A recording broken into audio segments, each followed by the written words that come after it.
This is my digital curation project. I decided to use SymBlue and ended up really liking it. Right before the school year ended, I touched base with a couple of 7th grade language arts teachers. A few years ago, we switched to a new textbook that organizes the readings by thematic unit. They were really excited about the idea of having some additional resources to support those readings. The idea is this could be used to help students have more background knowledge or to extend their learning. You can see the units here, and SymBlue lets you put the titles in. So the first one we have is infectious diseases. Then we have extreme adventures. Finally, we've got natural disasters, and the title just appears up at the top. I do kind of wish you could have it more obvious, though.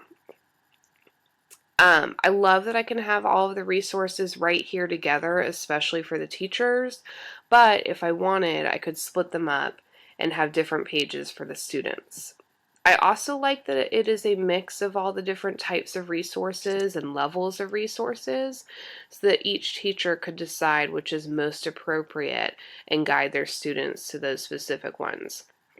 You can see here we have things like notes, infectious disease notes, but what's nice is that because they're internet resources, they're presented in a lot more fun way for the students to actually use and hopefully enjoy looking at.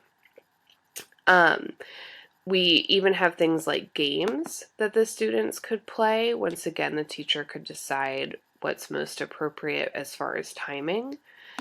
In the adventure section here, I've got several blogs, and even some videos too. And what's nice is when you click on the video in SymBlue, it actually stays in the SymBlue site, so then they're not on YouTube and won't be quite as easily distracted as they normally would be if they went onto YouTube. I also think it's nice that SymBlue lets you choose your own icon. So I did screen captures on all of the websites so that I could pick what I felt like was the best image. And it let me put in my own titles. But I could work with the teachers specifically and make the titles whatever they felt was most appropriate. I could even put in numbers or dates to help guide the students. I love that this is something that is so easy to update and change very easily.